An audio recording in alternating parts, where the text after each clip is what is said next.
I mean, I'm surprised that y'all talked 2 weeks before. This, to me, I'm like, okay, there must have been some tension leading up to it. Like, y'all must have been on bad terms, something.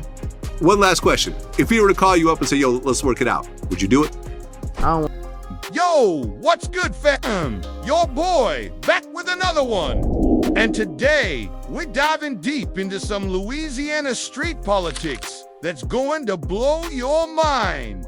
No cap. Y'all remember when NBA Youngboy dropped that song called Nussie and the whole state of Louisiana went crazy?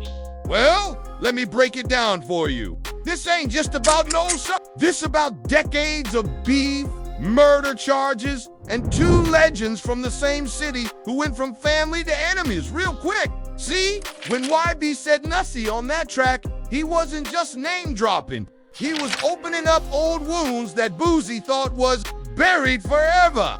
We talking about a murder case that almost sent Boosie to death row. A street legend who got his head blown off, and how the streets of Baton Rouge been divided ever since. This type underscore that changes everything, gang. To understand how we got here, we need to go back to the beginning for real. NBA Youngboy and Boosie, both from Baton Rouge, Louisiana. But their relationship more complicated than people think. See, Baton Rouge ain't that big. Probably only got like 220,000 people. So when you got 2 superstars coming from the same city, they path going across eventually. Boosie been holding it down in BR since the early 2000s. This man was already a legend when Youngboy was still a shorty running around the neighborhood. We talking about Lil Boosie, who came up with C-Lock making classics when Y was probably still in elementary show. But here's the thing about Baton Rouge. It's divided. You've got North Baton Rouge, South Baton Rouge, and different wards that don't always get along. Boosie from the South Side, specifically that bottom area, while Youngboy from the North. That geographical difference might seem small, but in street politics, that type underscore matters heavy. When Youngboy first started making noise around 2015 to 2016, Bowie was already an established legend. Initially, there was mutual respect. Bowie recognized talent when he seen it, and Youngboy knew to show respect to the OGs who paved the way. They wasn't beefing at first. Matter of fact, they was cool as hell. Now, here's where it gets crazy, fam. The first cracks in their relationship wasn't even about no direct beef. It was about respect and protocol. Youngboy was blowing up fast, probably faster than anybody expected. His YouTube numbers was crazy. His street credibility was solid, and major labels was starting to pay attention, but with that success came some attitude. When Youngboy first started, I jumped on they shit and cleared all they shit from, you know. All they artists, you know. I fuck with Freedom, you know. But, you know, I don't know what the fuck happened with Top, bro.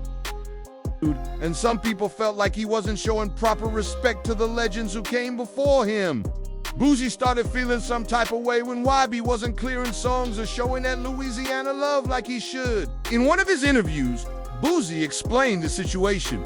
I jumped on that and cleared all that from, you know, all the artists. You know, I with Freedom, you know, but you know, I don't know what happened was with Top, but I don't know what happened.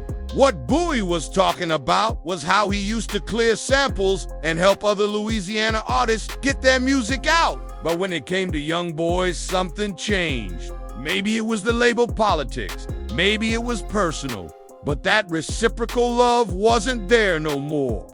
That's when the subliminal shots started flying.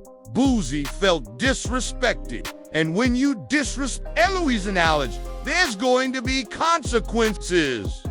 The streets started picking sides. You was either Team Boosie or Team YB, and that division been tearing BR apart ever since. During the height of their beef, Bowie wasn't holding back. He was letting it be known that YB was out of line and wasn't showing proper respect.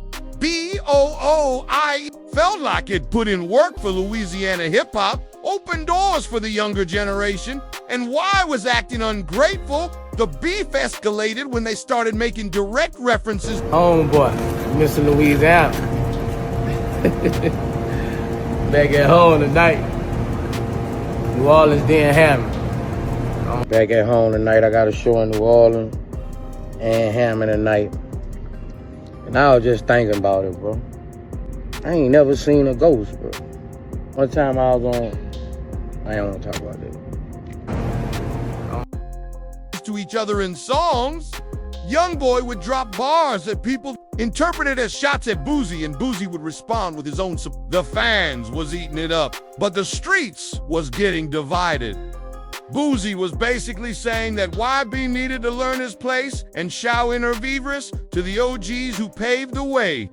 He felt like the young cat was moving reckless and needed to be checked. But here's what shocked everybody. These two actually squashed their beef for a minute. We talking about a legendary phone call that had Kevin Gates, Frito Bang, Boosie, and NBA Youngboy all on the same line. This wasn't just any regular conversation. This was Louisiana royalty coming together to dead the drama Bowie talked about it in his interview with Real Emotion. Ooh, they underscore my head up. Man, I mean, you know I was getting on that wide beat. Gates popped up on that. Me and Frito popped up on that. This phone call happened right after Boosie took his plea deal for his federal case, and he was going through it heavy. Family prables, legal issues, the pressure of potentially going to prison, the whole nine. That call meant everything to him during one of the darkest periods of his life. He said Dunn needed that phone call. And you know, once underscore go to, what's underscore go to work, and you know, I ain't never been the type to, well, I ain't going to lie, but you know. Remember when Youngboy said something about me in his song? Yes. I said a line about him. Right. So you're rap beef. I wouldn't take it to a rap beat to where everything is back and forth. We're from different places and different human beings. If we keep going at each other like this, no, it's gonna be people dying. Oh, send me some. We stepping for a hot minute. It looked like Louisiana was about to be unified again. Boosie was talking about making a whole tape with Youngboy. The fans was excited, the streets was happy, and it seemed like the beef was dead and buried. Gates probably played a big role in making that call happen. He's always been the peacemaker in Louisiana, trying to keep the family together. Frito Bang, too. He's Boosie's cousin in Interviewso. He had motivation to see the beef end. Now, here's some real tea that people don't talk about enough. Boosie's son, Tootie Raw, is one of NBA Youngboy's biggest fans. No cap. This young shorty be bumping YB music heavy. And that probably played a part in Boosie wanting to dead the beef. Imagine being Boosie and your own son coming to you like, Daddy, why are you beefing with my favorite rapper? That type underscore hit different when it's family involved. Tootie Raw probably been in his daddy ear about squashing that beef, and Boosie, being the good father he is, he listened. Tootie Raw represents the new generation of Louisiana fans who don't want to see their legends beefing. These young cats just want good music and unity. Having his own son be a Y fan probably made Boosie realize that the beef was bigger than just him and Youngboy. It was affecting the whole culture. Let me keep it 100 with y'all. Boosie knows not to really go to war with NBA Youngboy. And it ain't about being scared. It's about being smart. See? Well, I got a different type of energy. This young cat really be on that timing, and the streets know it. Youngboy's reputation in the streets is different. We're talking about someone who really been through it. Shootouts, arrests, people around him getting killed. His music reflects that reality, and the streets respect that authenticity. When YB talks about violence in his songs, it ain't just entertainment, it's his life. Boosie been through enough legal troubles to know that beefing with someone who really be on that type underscore ain't worth it. He just beat a murder case, survived federal charges, and built a legitimate empire. Why would he risk all that for some rap beef? Plus, why be younger, hungrier, and got less to lose? Boosie have businesses, children, and a legacy to safeguard. Falling back is sometimes the best course of action, and Boosie has been doing just that. Another issue is the age gap. Now in his 40s, Boosie is wise and perceptive. With that youthful, careless enthusiasm, YB is still in his early 20s. Boosie most likely sees himself in Y and doesn't want the young cat to ruin his life because of some foolish beef. Don't misunderstand though, Boosie is not a punk. He simply knows when to choose his fights. Furthermore, it's not worth having a war with YB when they should be working together and are from the same city. NBA Youngboy unleashed a bombshell that no one anticipated just when everything appeared to be great. Nussy is the name of the song he released. When I tell you, the streets they truly went insane. For those who are unaware, Nussy was a Baton Rouge street icon who was killed in 2009. Here's the worst part though. Bowie was accused of giving the order for that hit. He is discussing a murder case that nearly landed Boosie on death row. And why carelessly released a song titled After That Man? The moment off, this song was quite dubious. A few weeks after that phone conversation about the peace accord, YB releases a song that would undoubtedly enrage Boosie. Y either didn't give it much thought or was intentionally attempting to create controversy. During the 2000s, Christopher Jackson, also referred to as Nussy or Mr. Badazz, was one of Baton Rouge's most revered and feared men. This was no ordinary street cat. This was a real-life urban legend. Although Nussy was originally from Easy Town, he was a strong representative of South Baton Rouge. He had his own crew, was making a lot of money on the streets, and was even attempting to get into rap music. The man truly lived the boss lifestyle, owning club father's connection, stealing kilograms, and vanishing into thin air.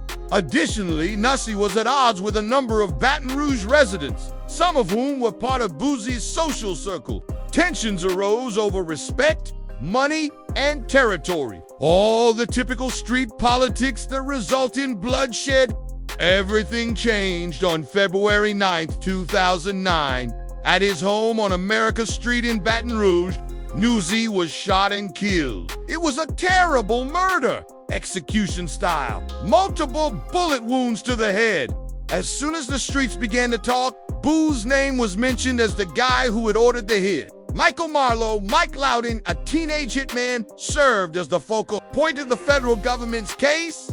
They said that this young cat was Boosie's muscle and that he killed several people, including Nussy at Boosie's command. According to the prosecution, Bowie put a $30,000 reward on Nussy's head due to the escalating conflict on the streets. They portrayed Bowie as a kingpin who killed his rivals with the help of juvenile assassins. Bowie was in danger of being executed because the case was so serious. Marlowe at first, Mike assisted the authorities and was prepared to provide testimony against Boosie on his stomach. He even had a tattoo that read Boosie with the words, "Who's next?" beneath it. The prosecution believed they had an obvious case. This is where things get insane, though. Marlowe, in the end, Mike withdrew his evidence. He testified during the trial that he had lied about Bowie ordering the hits. Boosie was found not guilty of murder, and the case collapsed. But the harm had already been done. The streets were aware of it, and Nussy's name will always be associated with Boosie's legal issues. Despite Bowie's acquittal, rumors about what actually transpired that evening persisted. Marlowe Mike's evidence revealed the link between Bowie and Nussy's murder. The prosecution claimed that Bowie was operating a criminal business and using teenage assassins to murder his rivals. They said that Nussy was singled out due to persistent territorial disputes and street feuds. Boosie was allegedly connected to the murder by phone records, witness statements, and other evidence. According to the feds, they portrayed him as the mastermind of several murders, including the death of Nussy. However, Marlowe Mike, their star witness, altered his testimony during the trial. He claimed that Bowie had nothing to do with the killings and that he had lied to the authorities in order to get a better deal. In the absence of his evidence, the prosecution's case crumbled. Nevertheless, Boo's reputation was ruined. Despite his acquittal, he was nonetheless connected to Nussy's demise. That's why it was so significant that Y wrote a song called Nussy.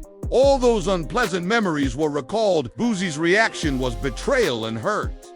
You could tell Boosie was upset when he learned about the Nussie song. He expressed his feelings about individuals bringing up the dead in the interview. If I had a fight with you while you were alive, it was _you. You were afraid of this _. I won't be making fun of the deceased on this site because of what you left behind. Bowie, though, was also restrained. He had the option of going nuclear on YB, could have released a deadly diss track, but he chose the high road instead. Bowie responded, "I don't want to talk to that name." When asked if he would answer YB's call, "I do want to talk to him. Even yet, I don't want to.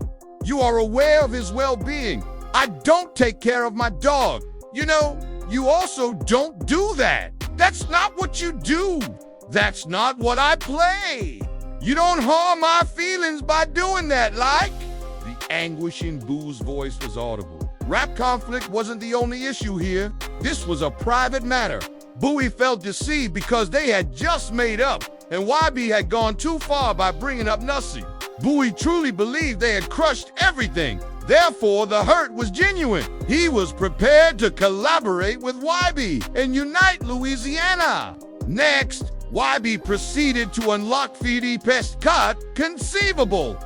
The relationship between these two legendary Louisianans was completely transformed by the Nussie song. All the discussion about collaborating to create music is over. Baton Rouge's togetherness has vanished.